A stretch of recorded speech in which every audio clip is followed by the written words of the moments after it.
What is x? Merely looking at this, can you say the answer without solving?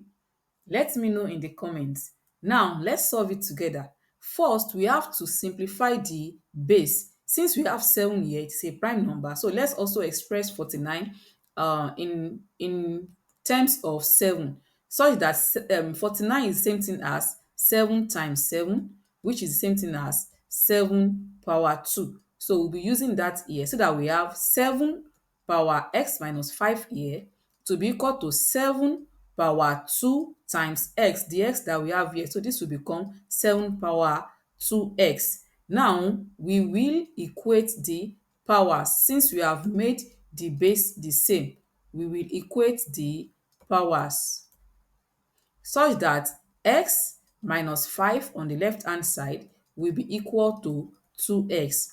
Now, let's collect like terms. If x comes here, it becomes negative, so that we have minus 5 to be equal to 2x minus x. That means minus 5 is equal to x. So it means that x is equal to negative 5.